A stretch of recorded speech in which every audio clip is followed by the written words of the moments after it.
Feminism. It's bananas. Bananas. You would think that attending a school with only girls present would result in receiving a thorough foundation of feminist theory, history, and practices. I'd say the exact opposite ended up being true for me. We learned about early humans, ancient sub-Saharan Africa and Mesopotamia, Native Americans, the Roman Empire, various Chinese dynasties, the ancient Islamic world, and Egypt. If I had to write an essay about the Silk Road right now from memory, I probably could. Our teachers love the Silk Road. Honorable mention to the Renaissance and the triangle trade, too.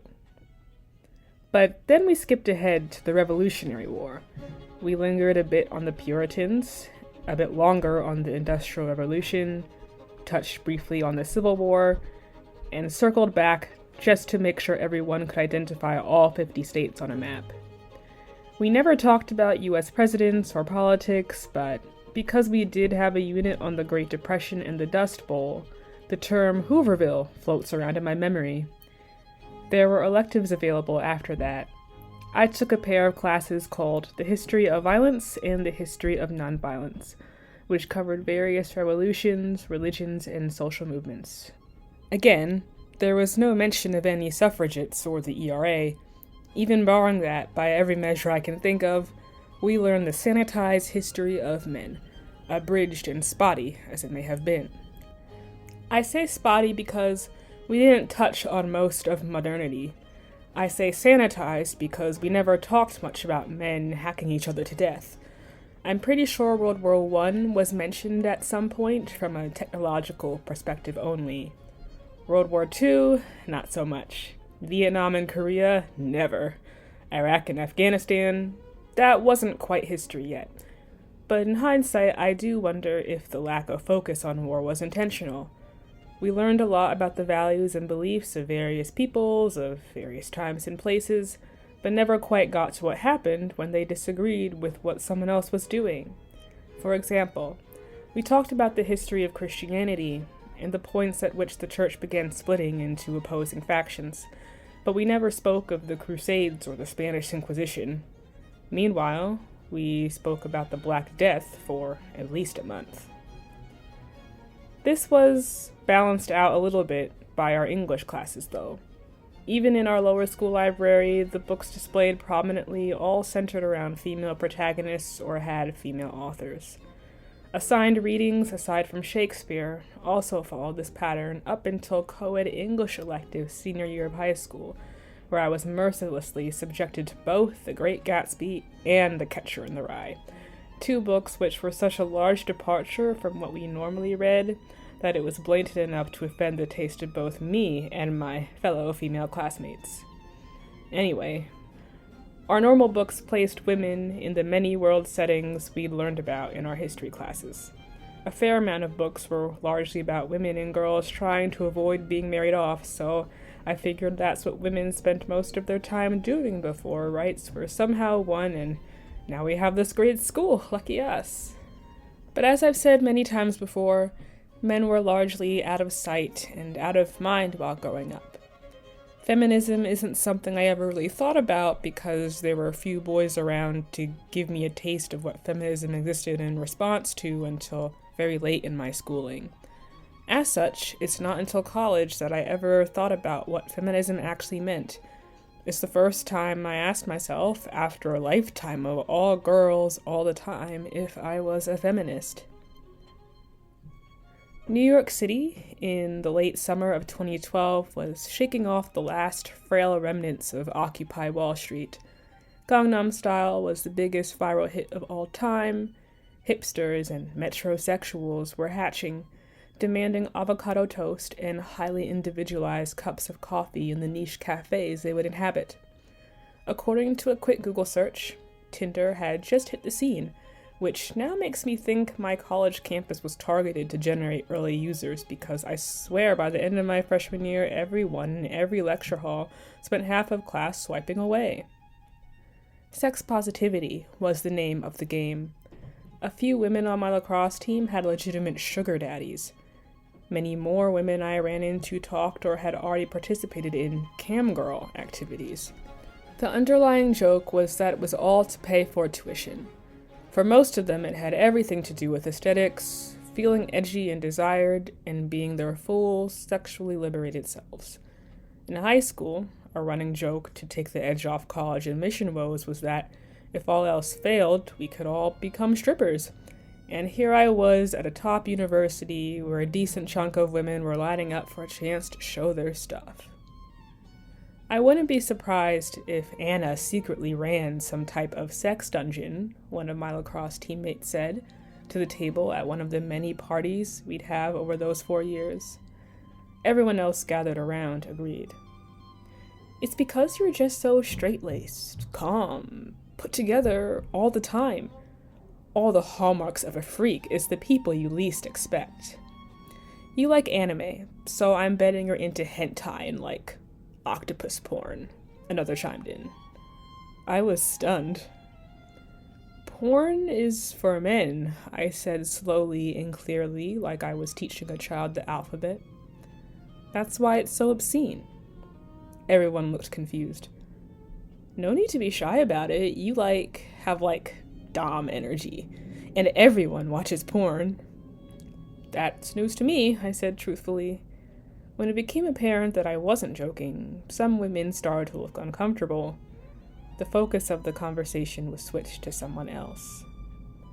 I soon learned that, outside of murder, criticizing any, quote, sex act between consenting adults, unquote, was impolite and would get me likened to unhinged evangelical conservatives out in the countryside. Sexual expression is a form of confidence, not an age-old cry for love, attention, or acceptance. That was the feminist view. So, as a college student, I just figured I wasn't a feminist. Sure, I believed in equal rights for women, but not all this new stuff. I simply was a sensible young lady. In the face of relentless sex positivity in hookup culture, I kept the same rhythm as I had in childhood. I formed and nurtured friendships, was engaged in my studies, pursued my career goals, and generally had a good time. Everyone around me had few good things to say about their high school experiences, tales of not fitting in or feeling trapped. When I told stories from the school I grew up in, people had a tendency to be shocked by my positive account, and were always disgusted by the idea of so few boys being around to interact with at any given second of any given day. I quietly thought that they were probably just deeply insecure. Despite a few notable childhood conflicts with boys, I came to college having very few expectations about men. In my mind, the boys that had been in my periphery growing up were an unusual breed compared to the rest of the world's boys. Their behavior was offensive and juvenile compared to what I'd no doubt encounter in college or the workplace, where we could use our respective strengths to work together to complete the task at hand. But I quickly learned that the boys from my neighborhood were no different from the men I'd encounter later. And even now, so many years after, I find new ways in which men around me succeed in lowering my already 6 feet under expectations even further. But the important takeaway here is that it didn't start that way.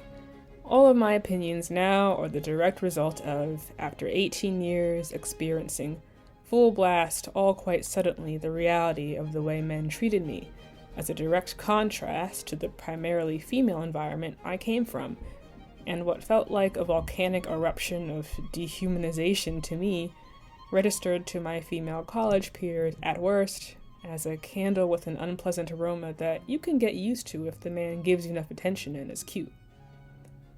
They didn't understand why I found men as off-putting as I did. However, even in college, I never came across terms like girl boss or not like other girls.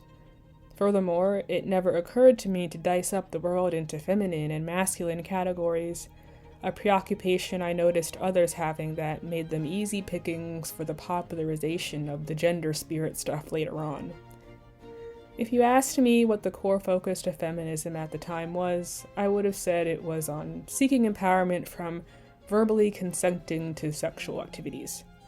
Consent is sexy and no is a complete sentence are catchphrases that come to mind. The whole Me Too thing was a culmination of all that, I think.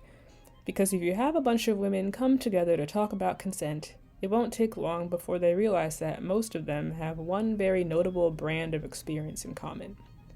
If you asked me at the time what I was about, if not popular feminism, it would have been ensuring the ability to follow ambitions, engage in interests, seek mastery, emphasize the importance of meaningful bonds between women independent of men, and generally advocating for one's dignity and respect, which, in my view, was incompatible with being involved with men in the ways sex positivity championed.